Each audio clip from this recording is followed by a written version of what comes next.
বাংলাদেশের বিষয়ে সবকিছু ভারতের উপরে ছেড়ে দিচ্ছি।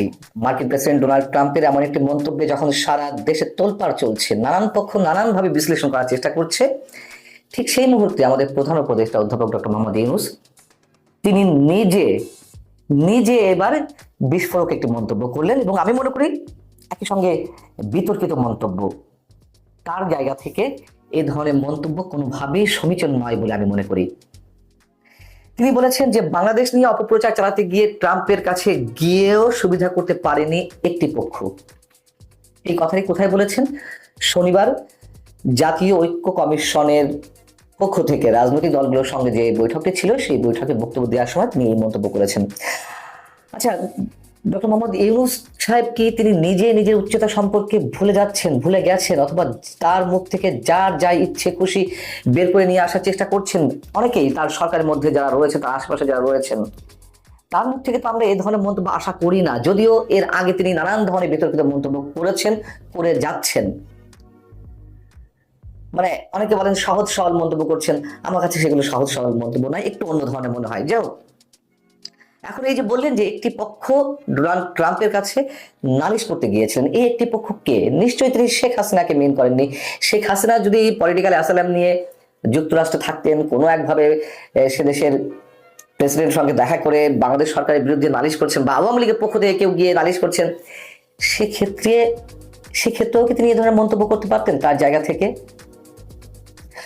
তর্কের খাতিরে ধরে নিলাম যে সেক্ষেত্রে হয়তো তিনি করতে পারতেন। তার কারণ এর আগে আমরা দেখেছি সাবেক প্রধানমন্ত্রী শেখ হাসিনা তিনি তো যা মুখে আসতেন বলে ফেলতেন, যার সম্পর্কে যেমন ইচ্ছে মন্তব্য তিনি করে ফেলতেন, যেগুলো বাংলাদেশের মানুষ কখনোই ভালোভাবে নেয়নি।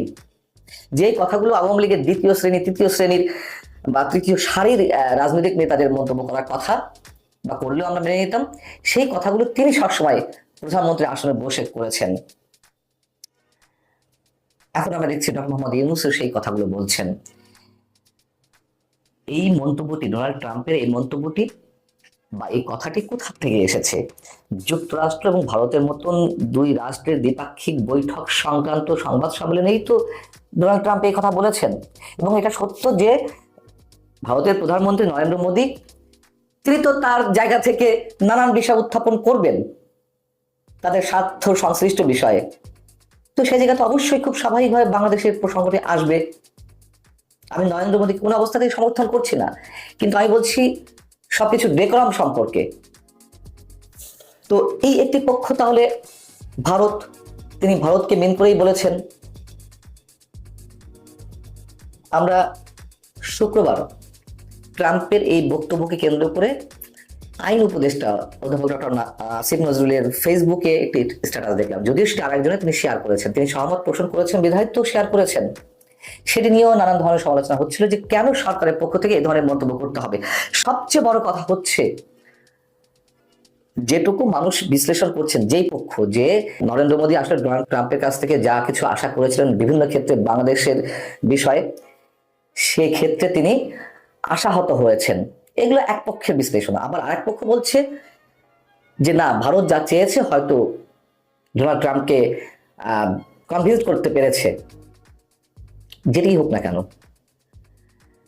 এই যে দুই পক্ষের মধ্যে বৈঠক, সেই বৈঠকে যদি মনে হয় যে ভারতের কথা ট্রাম্প গেলেনি, তার সমর্থন আদায় করতে পারেনি বাংলাদেশের বিরুদ্ধে এমন কিছু, তাহলে কি আমরা খুশিতে গদগদ হয়ে এ ধরনের মন্তব্য করব? অন্তত ডক্টর মোহাম্মদ ইউনূসের আসন থেকে, প্রধান উপদেষ্টার পদ থেকে। এর মানে কি দাঁড়ায়? মানে কি এরকম যে এখনো আমরা যুক্তরাষ্ট্রের দিকে তাকিয়ে আছি, যুক্তরাষ্ট্র ভারতের কথা শোনেনি বিধায় আমরা বিশাল আকারে বেঁচে গেলাম? ডক্টর মোহাম্মদ ইউনূস সরকার যুক্তরাষ্ট্রের ভয়ে অতিষ্ঠ ছিল, সন্ত্রস্ত ছিল। যুক্তরাষ্ট্র যদি বেঁকে বসে তাহলে বর্তমান সরকারের অনেক কিছু ঘুরে যেতে পারে, এরকম বিষয় থাকতে পারে আমাদের মধ্যে, আমাদের সাধারণ মানুষের মধ্যে আলোচনা চলতে পারে। কিন্তু সেইগুলো কেন এভাবে এক্সপোজ করা হবে তার জায়গা থেকে? এবং এই ধরনের কথা বলার সঙ্গে সঙ্গে সাধারণ মানুষের যে আশঙ্কা যে যুক্তরাষ্ট্র যা চাইবে তাই হবে, অথবা ভারত যা চাইবে তাই হবে, সেগুলো কি প্রতিষ্ঠিত করার চেষ্টা চলছে?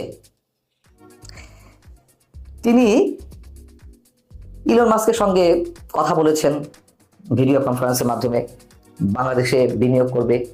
এটি মনে করার কোনো কারণ নেই যে ইলন মাস্ক বাংলাদেশে বিনিয়োগ করবে আর এটির মধ্য দিয়ে ট্রাম্পের করার সমর্থনটি বর্তমান সরকার পেয়ে গেল। কোনো কারণ নেই। তারা ব্যবসা জায়গা থেকে ব্যবসা করবে, খুব স্বাভাবিক। তাদের তো আরো নানান এজেন্ডা রয়েছে। ডক্টর মোহাম্মদ ইউনূস বলছেন ওই বক্তব্যে, অতীতে দেশকে একটা তামাশায় পরিণত করা হয়েছিল, আইন বলে কিছু ছিল না, যারা আত্মত্যাগ করেছে তারা আমাদের একটা নতুন বাংলাদেশের জন্য প্রস্তুত হওয়ার দায়িত্ব দিয়ে গেছে। খুব ভালো কথা। অতীতে দেশকে একটা তামাশায় পরিণত করা হয়েছিল। হ্যাঁ, অবশ্যই তামাশায় পরিণত করা হয়েছিল। আওয়ামী লীগ যা ইচ্ছে তাই করছিল, বিভিন্ন ক্ষেত্রে এমন এমন কাজ করা হচ্ছিল যে সার্কাস খেলা দেখানো হচ্ছিল, এরকম তো মানুষের মুখে মুখে রটেছিল। কিন্তু মাত্র 6 মাসে কি মানুষ এখন সেগুলো বলছে না? তামাশা কি চলছে না? ঘুষ দুর্নীতি কি সেভাবে বন্ধ হয়েছে? হেলিকপ্টার বিলাসিতা কোন কোন উপদেষ্টা আমরা দেখতে পাচ্ছি হেলিকপ্টার ছাড়া চলতে পারেন না। অন্তত এই তামাশা তো এর আগে দেখা যায়নি, সেটা তো আমরা দেখছি। বিচার বহির্ভূত হত্যা কি হচ্ছে না? শুরু হয়নি। এবং আইন শৃঙ্খলা রক্ষার নামে যে অপারেশন ডেভিল হান্ট শুরু হয়েছে, সেটি কি তামাশায় পরিণত হয়নি? নিরীহ মানুষজনের কি আটক হচ্ছে না? অথবা শুধুমাত্র একটি দলকে টার্গেট করে এই অপারেশন পরিচালিত হচ্ছে না? এই অপারেশন চলাকালীন সময়ে আমরা দেখছি যে পুলিশকে চেক করছে কোনো একটি পক্ষ। যেখানে পুলিশ অপরাধীদের চেক করবে, বডি সার্চ করবে, সেখানে পুলিশের বডি চেক করা হচ্ছে। মায়ের বুক থেকে সন্তানকে কেড়ে নেওয়া হচ্ছে, তুলে নেওয়া হচ্ছে, পুলিশ নির্বাক দাঁড়িয়ে আছে। এইসব দৃশ্য কি আমাদেরকে দেখতে হচ্ছে না? ইতিহাস ঐতিহ্য মুছে দেওয়া হচ্ছে, বুলডোজার সন্ত্রাস করা হচ্ছে, পাকিস্তানি এজেন্টদের মাধ্যমে বুলডোজার সন্ত্রাস করা হচ্ছে, সরকার থামাতে পারছে না। এটি কি তামাশা নয়? মানুষ তো বলছে যে দেশে কোনো সরকার নাই। ওই সময়গুলোতে যা চলেছে, মাঝে 2-4 দিন বুলডোজার দিয়ে সারা দেশে যে অরাজকতা শুরু হলো, নৈরাজ্য শুরু হলো, যারা আত্মত্যাগ করেছেন, যাদের আত্মত্যাগের কথা প্রধান উপদেষ্টা তুলে ধরলেন, তাদের সঙ্গে কি প্রতারণা করা হচ্ছে না? তারা কি এই বাংলাদেশ চেয়েছিল গণ অভ্যুত্থানের মাধ্যমে? তারা কি স্বৈরাচার মুক্ত বাংলাদেশে এই ধরনের দৃশ্য দেখতে চেয়েছিল? চাইনি তো, তাই না? তাহলে তো অবশ্যই তাদের আত্মার সঙ্গে প্রতারণা করা হচ্ছে। গণতান্ত্রিক অধিকার কি নিশ্চিত হয়েছে? গণমাধ্যমের অধিকার নিশ্চিত হয়েছে? গণমাধ্যম স্বাধীনভাবে কথা বলতে পারছে? সবই সেলফ সেন্সরশিপের মধ্যে চলছে। এবং আমাদের মতো গুটি কয়েক মানুষ যারা সমালোচনা করছে সরকারের বিভিন্ন অসঙ্গতি, অনিয়মের বিরুদ্ধে কথা বলছি, তাদেরকে তো নানান ধরনের হুমকি দেওয়া হচ্ছে, নানানভাবে হুমকি দেওয়া হচ্ছে। এই কথা শুধু আমি বলছি না, আরো অনেকে বলছেন, অন দ্য রেকর্ড বলছেন। তাহলে তামাশা কি বন্ধ হয়েছে?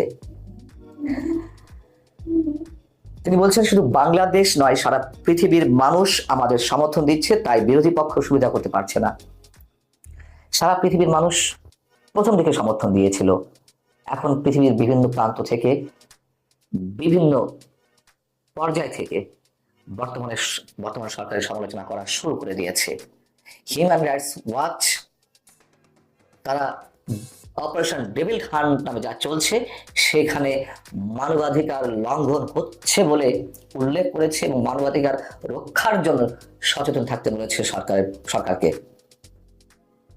এবং আরো বিভিন্ন জায়গার থেকে যেসব কথাবার্তা উচ্চারিত হচ্ছে বা বিভিন্ন রাষ্ট্রের প্রতিনিধিরা বর্তমান সরকারের উপদেষ্টাদের সঙ্গে বা প্রধান উপদেষ্টার সঙ্গে দেখা করে তারা যেই আহ্বানগুলো জানাচ্ছে, তাদের বিভিন্ন ধরনের আশঙ্কা আতঙ্ক থেকে গণতান্ত্রিক পরিবেশ নিশ্চিত করার ক্ষেত্রে, আইন শৃঙ্খলা পরিস্থিতির উন্নতি করার ক্ষেত্রে তারা তো বিভিন্ন ধরনের অ্যাপিল করছে মানে তারা আহ্বান জানাচ্ছে।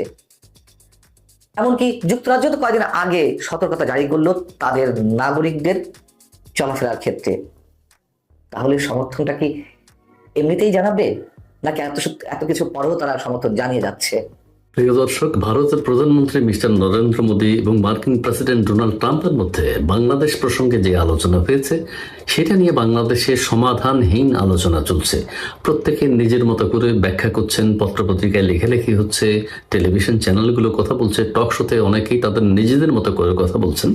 কথা বলার কারণ আছে নিজেদের মতো করে, সেটি হচ্ছে ডোনাল্ড ট্রাম্পও যে সাংবাদিকের প্রশ্নের জবাবে যে কথাগুলো বলেছেন তাতে বাংলাদেশ সম্পর্কে তার মনোভাব সত্যিকারে কি সেটা কিন্তু ক্লিয়ার না।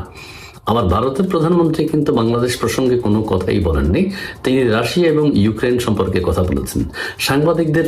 সাংবাদিকের প্রশ্নের জবাবে ডোনাল্ড ট্রাম্প বলেছেন যে বাংলাদেশে রেজিম চেঞ্জের ব্যাপারে 5ই আগস্টের যে পট পরিবর্তন, সেই ব্যাপারে মার্কিন ডিপ স্টেটের কোনো ভূমিকা নাই। ভূমিকা যদি থেকেও থাকে, আবারও বলছি, মার্কিন যুক্তরাষ্ট্রে বাংলাদেশে ক্ষমতার পট পরিবর্তনে যদি কোনো ভূমিকাও থাকে, একজন রাষ্ট্রপ্রধান হিসেবে তিনি বলবেন না যে হ্যাঁ আমরা পরিবর্তন ঘটিয়েছি, আমাদের ভূমিকা আছে। এটা যেমন একটা ব্যাপার। এই ছাড়া তিনি বলেছেন যে শত শত বছর বাংলাদেশের বিষয়ে ভারত খেয়াল রাখছে বা বাংলাদেশের বিষয়ে তারা নজরদারি করছে। বাংলাদেশ তো শত শত বছর ছিল না, বাংলাদেশ তো 1971 সালে স্বাধীনতার পর থেকে আমরা বাংলাদেশ বলে থাকি। কাজেই তিনি এই বিষয়টি দিয়ে কি বোঝাতে চেয়েছেন সেটিও কিন্তু বোঝা যায়নি। আরেকটা হচ্ছে, একটা কথা শুধু যেটা নিয়ে এখন বেশ আলোচনা হচ্ছে, প্রত্যেকের নিজের মতো ব্যাখ্যা করছেন, সেটি হচ্ছে তিনি বলেছেন আমি বাংলাদেশের বিষয়টি প্রধানমন্ত্রীর উপর ছেড়ে দিলাম বা ছেড়ে দেব। এই কথা তিনি যখন বললেন, এটারই ব্যাখ্যা চলছে। এই কথা বলতে তিনি কি বোঝাতে চেয়েছেন যে বাংলাদেশে ভবিষ্যতে কোনো পরিবর্তন বা ভারত বাংলাদেশকে পার্শ্ববর্তী দেশ হিসেবে যেভাবে দেখতে চায় ভারত সেভাবে দেখুক বা ভারত সেই সিদ্ধান্ত নেবে, অর্থাৎ সিদ্ধান্তটি ভারতের উপর ছেড়ে দিয়েছেন। মার্কিন যুক্তরাষ্ট্র সেই বিষয়ে বাংলাদেশ প্রসঙ্গে কোনো ভূমিকা রাখতে চাচ্ছেন না। এটি নাকি অন্য কিছু সেটি কিন্তু আমরা বুঝতে পারিনি। নরেন্দ্র মোদীর উপর তিনি যখন নরেন্দ্র মোদীকে কথা বলতে দিয়েছেন বাংলাদেশ প্রসঙ্গে, নরেন্দ্র মোদীও তখন বাংলাদেশ প্রসঙ্গে কোনো কথা না বলে ইউক্রেন সম্পর্কে কথা বলেছেন, রাশিয়া ইউক্রেন যুদ্ধ নিয়ে কথা বলেছেন। এটারও একটা সঙ্গত কারণ আছে। ভারতের প্রধানমন্ত্রী ওপেন স্পেসে সাংবাদিকদের সামনে সারা পৃথিবীবাসী দেখছে, এই অবস্থায় কোনো একটা দেশ সম্পর্কে, কোনো একটা স্বাধীন দেশ সম্পর্কে তিনি কোনো মন্তব্য করতে পারেন না সরাসরি। তো আমরা সেদিকে যাব না, আমরা দেখতে চাই। তবে অন্দরমহলে তাদের দুজনের কি কথা হয়েছে সেটি কিন্তু আমরা জানতে পারিনি, সেই সম্পর্কে তারা কোনো বক্তব্য দেননি। তবে ভারতের পক্ষ থেকে ভারতের পররাষ্ট্র সচিব একটা কথা বলেছেন, সেটা হচ্ছে যে বাংলাদেশ বিষয়ে ভারতের উদ্বেগের কথা নরেন্দ্র মোদী ডোনাল্ড ট্রাম্পকে জানিয়েছেন। এইটা কিন্তু স্পেসিফিক্যালি ভারতের পররাষ্ট্র সচিব যিনি আছেন তিনি কিন্তু সাংবাদিক সম্মেলনে বলেছেন। কাজেই একটা কথা আমরা নির্দ্বিধায় বলতে পারি, সন্দেহাতীত ভাবে বলতে পারি, সেটি হচ্ছে বাংলাদেশ বিষয়ে ভারত ডোনাল্ড ট্রাম্পের সাথে কথা বলেছেন, নরেন্দ্র মোদী ট্রাম্পের সাথে কথা বলেছেন এবং তাদের উদ্বেগের কথা জানিয়েছেন। কারণ সাম্প্রতিক সময় আমরা দেখতে পাচ্ছি ভারত বিরোধী ব্যাপক স্লোগান বাংলাদেশ থেকে হচ্ছে, ভারতীয় পণ্য বর্জনের ঘোষণা বারবার দেয়া হচ্ছে এবং ভারতের 7 সিস্টার নিয়েও কথা হচ্ছে, হুমকি দেয়া হচ্ছে। সেই হিসেবে ভারত এগুলো এতদিন শুনেছে গত 6 মাস যাবৎ। কাজেই একটা শক্তিধর রাষ্ট্রের প্রধানের সাথে নিশ্চয়ই নরেন্দ্র মোদী সে বিষয়ে কথা বলবেন এবং বলেছেন।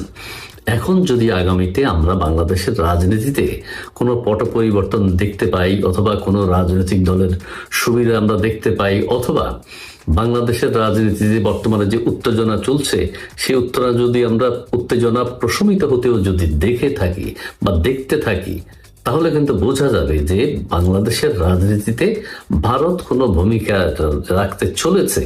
অথবা ডোনাল্ড ট্রাম্প যে কথা বলেছেন যে আমি বাংলাদেশ বিষয়ে প্রধানমন্ত্রীর হাতে ছেড়ে দিলাম বা ভারতের প্রধানমন্ত্রী সে বিষয়ে সিদ্ধান্ত নেবেন, সেটাই যদি তিনি মিন করে থাকেন তাহলে কিন্তু ভারত একটা ভূমিকা রাখবে এবং সেটি আমরা দেখতে পাবো আগামী দিনগুলোতে।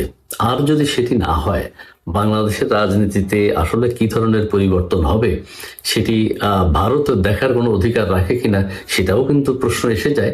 তবে বাংলাদেশে যদি কোনো অস্থিতিশীলতা বিরাজ করে, যেহেতু বাংলাদেশের চতুর্দিকে ভারত, কাজেই বাংলাদেশে জঙ্গিবাদ সন্ত্রাসবাদের যদি উত্থান ঘটে তাহলে পার্শ্ববর্তী দেশ হিসেবে ভারতের সাথে আমাদের বিশাল বর্ডার, ভারত কিন্তু অস্থিতিশীল থাকবে। ভারত চীন